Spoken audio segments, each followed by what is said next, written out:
E aí, jovens, tudo bem? Eu sou o Norton e hoje voltamos para a nossa cobertura da Alta República. Eu sei, faz muito tempo que eu não falo sobre os livros. Eu caí meio que numa ressaca literária, então fiquei um tempo, umas semanas, sem ler nada de Star Wars nos livros, só lendo os quadrinhos e vendo série. E hoje a gente vai falar sobre o terceiro livro da Alta República, Into the Dark, que traduzido fica como Na Escuridão ou No Escuro, escrito por ninguém mais, ninguém menos do que Claudia Gray. Se você é inscrito aqui no canal, você sabe que aqui a gente idolatra Claudia Gray. E aí, deu certo? Ficou legal? Alta República da Claudia Gray? Funcionou? Não funcionou? Fica até o final do vídeo. Se você não sabe do que eu tô falando, a Alta República é a nova fase de Star Wars que se passa no passado, mais precisamente 200 anos antes do Ameaça Fantasma, e essa fase é composta por livros e quadrinhos. E aqui no canal a gente tá falando sobre os livros, já falamos sobre o primeiro, que é o Light of the Jedi, também já falamos sobre o Teste de Coragem, agora estamos no terceiro livro, mas também estamos fazendo review das HQs principais, da linha de HQ principal da Alta República. Vou deixar aqui no card, tem uma playlist que chama Desvendando a Alta República, que é onde a gente vai comentando esses lançamentos, os livros, quadrinhos, tudo mais. Então se você quiser acompanhar a Alta República, é aqui nesse canal, se inscreve. Antes de eu começar, deixa eu dar uma notícia boa. A Alta República finalmente vai chegar aqui no Brasil oficialmente pelas editoras. A Universo dos Livros vai lançar o primeiro livro, que é A Luz do Jedi, e a Panini vai lançar os quadrinhos, então vou deixar link aqui embaixo pro site dos caras. Isso não é jabá, mas cara, dá uma olhada lá. Bom, Into the Dark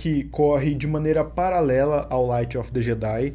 Os acontecimentos ali envolvendo a Legacy Run, que é aquele grande desastre, isso não é spoiler, tá, gente? Os acontecimentos que começam a fase, eles estão presentes aqui no Into the Dark também, só que muito mais sutil. A história agora é outra. O que pra mim é muito bom, porque dá uma sensação de que a história está andando. Então, beleza, aconteceu o grande desastre, tivemos 2 livros e o começo inteiro dos quadrinhos falando sobre isso. Essa trama, esses personagens, eles precisam andar. E justamente Into the Dark, pra mim, dá um passo pra frente nessa história. Não tem como, cara, a Claudia Gray escreve muito bem. Eu não gostei tanto assim da história, mas a escrita dela continua impecável. Eu acho que dos 3 livros até agora, ele é o meu segundo favorito. Light of the Jedi é meu primeiro, Into the Dark é meu segundo. Eu acho que terceiro fica Teste de Coragem no momento que eu tô gravando esse vídeo. Porque a história tem que andar, mas ela não pode andar muito. Os personagens principais, eles precisam sair do ponto A pro ponto B, só que os melhores personagens, você entende que eles não podem fazer esse ponto B ser muito longe, porque eles são tão bons e tão bem elaborados que você sabe que eles vão jogar para outros livros e outros quadrinhos. Tem uma introdução de personagem aqui bem legal, onde você sabe que 90% desses caras vão ser aproveitados em outros livros, só que justamente porque você sabe disso que a trama dá uma empacada em certos aspectos, dá pra entender? O personagem principal desse livro é o Reef, ou Ref, como você quiser pronunciar. O arco dele é muito bem definido e só uma pequena descrição do personagem já entrega qual vai ser a mudança dele. Pensa assim, o Reef, ele é um padawan que tá sempre trancado nos arquivos, ele não quer saber de aventuras, ele só quer saber de arquivos e biblioteca Jedi em Coruscant, e logo ele é jogado numa aventura e tem que sobreviver a ela. Bom, só com essa descrição você sabe qual vai ser a grande mudança, então acaba ficando uma coisa muito óbvia. Tem uma questão aqui envolvendo esse personagem que eu vou entrar depois, que eu vou falar depois quando a gente entrar na parte do vídeo com spoiler, que acaba um pouquinho com a graça do personagem nessa jornada dele. Tem uma coisa que seria muito impactante, que era pra ser, eles tentam fazer ser impactante, mas a gente já tinha antecipado isso. Pra mim, a grande magia desse livro está nos personagens secundários. Eles são muito bem trabalhados. Como eu falei, você sabe que tem muitos ali que a Claudia Gray não pode trabalhar muito, porque a gente sabe que vai aparecer nos outros livros já tem até capa com eles e coisas assim, só que eles são muito bem estabelecidos e criados em cima de ideias muito boas que a Claudia Gray consegue desenvolver, como por exemplo a personagem Orla Jarene, que é apresentada como uma nova categoria de Jedi. São os Wayseekers, traduzindo fica como perseguidores, ou perseguidora no caso dela, dos caminhos. Wayseeker era um título da Ordem Jedi que significava que um Jedi desejava operar de maneira independente do Alto Conselho. Então ele não saiu da Ordem, só que ele toma suas próprias decisões, suas próprias missões sozinho. Pensa assim, eles se afastam da Ordem, mas pero no mucho. Sem contar que o visual dela é muito bom e ela tem um sabre de luz duplo da cor branca. Então, cara, a personagem é fantástica só de olhar. E não é só ela, por exemplo, a Aphie é muito boa, que é uma personagem também bem importante. Eu diria que ela é a personagem que mais muda junto com o Reef. O Leox é um personagem muito bom, que é o piloto da nave embarcação, que vai levar ele de um lado pro outro ali. Ele é um cara meio Han Solo, só que ele é muito mais folgado, muito mais relaxado do que o Han Solo, sabe? Ele não é trambiqueiro, ele é só na dele, quer ficar usando lá as especiarias dele e tudo mais. Tem um personagem muito bom, isso não é spoiler, tá? Mas tem um personagem muito bom que chama Jude, que é basicamente um ser da espécie Vitchan. e ele é uma pedra. Ele é uma rocha, não é nem um ser de pedra, ele é uma pedra mesmo, só que ele tem sentimentos, ele pensa, não vou dar mais spoiler, mas esse é o nível dos personagens secundários, é isso que eu quero dizer, sabe? A Claudia Gray manda muito bem nisso. Se você vai ler Estrelas Perdidas, Legado de Sangue, Princesa de Alderaan, Mestre e Aprendiz, que é o livro dela contando uma aventura do Qui-Gon com Obi-Wan, ela sempre consegue dar muita personalidade pros personagens secundários. Como eu falei no começo do vídeo, a história aqui vai justamente tentando expandir aquilo que a gente viu lá no Light of the Jedi e também nos quadrinhos. Quem tá acompanhando aqui os quadrinhos no canal, as reviews, viu nos últimos vídeos que um novo inimigo surgiu. É justamente nesse livro onde eles contam um pouco melhor sobre esse novo inimigo, sabe? Eu só não gostei que eles mantiveram tudo muito no mesmo lugar. Eu só não gostei que eles ficam nesse vai e volta dentro de dois lugares importantes do livro. Eu acho que não sei, fica meio maçante em alguns momentos, e também tem uma parte que conta alguns flashbacks que eu acho que poderiam ter sido melhor desenvolvido, porque tem um trauma muito forte ali entre dois personagens, e os flashbacks que vão entrando vão contando o que aconteceu, por que esses dois personagens têm esses problemas específicos. Só que chega ali no meio, para o final ali do livro, que esses flashbacks acabam perdendo o sentido. Claro que eles fazem a ligação com tudo isso no final, né, então a história vai correndo, o flashback também, no final eles se encontram, só que é uma ligação tão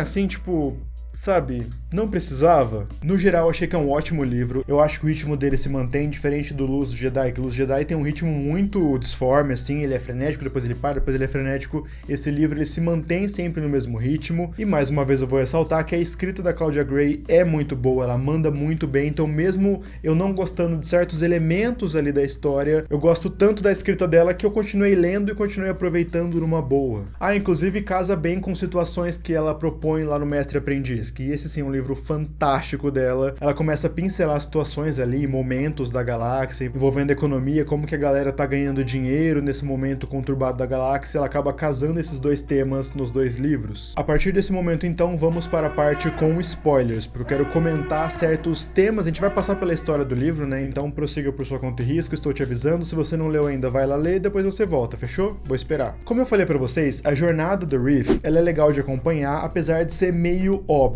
Por que ela é meio óbvia? Quem assistiu lá o primeiro vídeo sobre Light of the Jedi e também tá acompanhando os quadrinhos, sabe que a Jedi Jora Mali, ela morreu ali na Batalha de Kur, e ela seria a Jedi responsável ali, a xerife, entre aspas, do farol estelar, que é aquele farol que eles estão colocando lá na fronteira, que é o grande monumento da Alta República. Ela morre lá no primeiro livro, e o Reef, ele é justamente aprendiz dela. Então você fica o livro inteiro esperando e antecipando o impacto que ele vai sentir quando ele descobrir que ela morreu. E quando esse impacto vem, você já pensou nisso tantas vezes que o impacto não te surpreende, porque você sabe já há 2 livros e há 5 quadrinhos que essa personagem, que tem um arco muito importante aqui, porque ela é a mestre do cara, ela morre e você sabe que isso vai ser algo determinante para a história desse personagem. Você entende quando eu falo que é muito previsível? Porque você pensa, o Reef é um cara que gosta de arquivos, e ele é jogado numa aventura, e essa é a jornada dele, essa é a mudança dele, ele vai aprender a confiar nos amigos, a ser um Jedi que gosta de aventuras, a se aventurar mais, a pensar mais nas pessoas. Essa é a jornada básica dele, e um ponto de virada muito importante, a gente já sabe há 2 livros. Eu gosto do quanto a história é contida. Como eu falei, eu não gosto do vai e vem que fica durante a história, entre a base que eles acham ali, que é a base Amaxine, e Coruscant, mas pelo menos eles não ficam no farol estelar, eles estão indo para o farol estelar. Acontece lá o desastre lá da Legacy Run, onde a nave se despedaçou no hiperespaço, né, então tem vários destroços viajando pelo hiperespaço, acertando um monte de gente. Eles saem correndo do hiperespaço e acabam caindo ali, porque tem rotas pré-programadas na nave e embarcação. Eles caem na base Amaxine, que é a mesma base que a gente vê lá o Snoke no The Rise of Kylo Ren,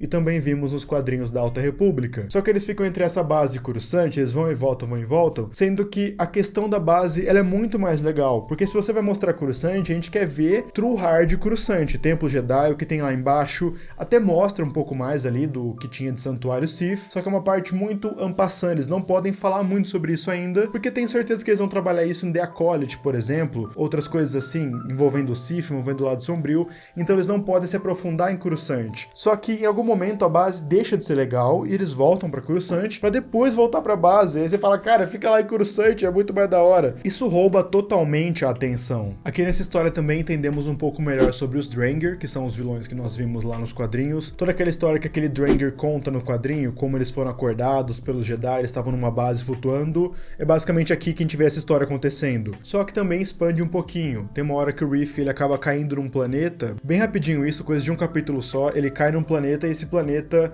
ele acredita que seja o planeta natal dos Drengir. Na verdade, ele não afirma, mas ele fala que tem muitos lá, então acaba sendo expandido melhor essa história do que, tipo, ó, os Drengir ficaram na base, só tem aquele punhadinho. Não, não tem só aquele punhadinho, eles são um exército de seres plantas do lado sombrio. Os Nihil acabam aparecendo bem no finalzinho do livro. É bem legal o confronto deles com os Drengir, porque no resumo assim, como eles estão ali na base Amaxine, eles acabam despertando os Drengir ali, depois eles botam os Drengir pra dormir de novo, só que os Nihil chegam na base, porque acabou de rolar a Legacy Run, eles estão se escondendo, e uma saída pra conseguir fugir é justamente liberar os Drengir contra os Nihil. Então eles acordam os Drengir de novo e rola uma batalha enquanto os Jedi e a galera da tripulação e embarcação conseguem fugir. Dois personagens muito interessantes, além desses outros que a gente já conversou, é o Dez Raiden. O Dez, ele é o antigo aprendiz da Jora Malli, então ele tem esse papel de ser o cara oposto do Reef. O Reef olha pra ele e fala, cara, ele é descolado, ele virou Cavaleiro Jedi, ele gosta de aventura, e eu sou aqui todo nerdzinho, quero ficar nos arquivos, não gosto de aventura.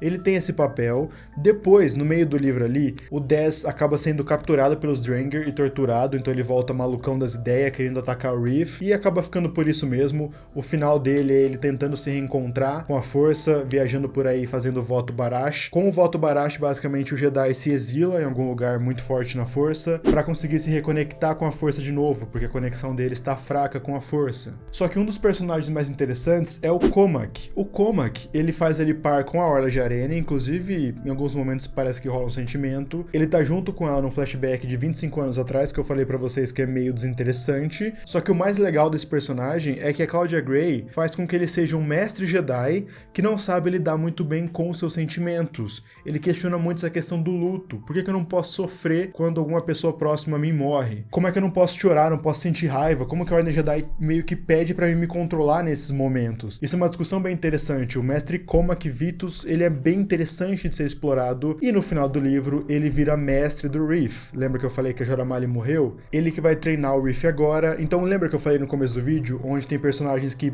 claramente estão jogando pra frente? Esses dois, junto com a Orla Jarene é uma personagem que começa de um jeito e termina do mesmo jeito. Só que ficou claro que esses três personagens vão puxar a Alta República pro resto dos livros, assim, inclusive o livro da Justina Ireland, que é Out of Shadows, na sinopse fala que temos o Reef junto com o Comac, e também a personagem lá do Teste de Coragem, que é a Vernestra junto com o Padawan dela. Então a galera do livro 2 e do livro 3 vão se encontrar para um livro. Então as mudanças não podem ser muito fortes, o que é um problema muitas vezes, mas como os personagens são muito legais, eu acho que funciona bem ainda. A personagem Eife, ela tem a mudança tão grande quanto a do Reef. Para mim eles são os dois personagens que são os protagonistas da história, porque eles mudam muito a trama inteira, porque ela é herdeira de uma guilda chamada Guilda Barn, que é uma guilda de transporte, então ele tem várias naves, e ela começa a ver que a mãe adotiva dela, que é justamente quem manda na guilda, que é uma moça chamada Scoover, ela faz contrato com pessoas de quase escravidão. Então tem pessoas que são obrigadas a servir por causa de contratos, se tornando escravas dela de certa forma, e ela começa a lutar contra isso, chegando ao ponto de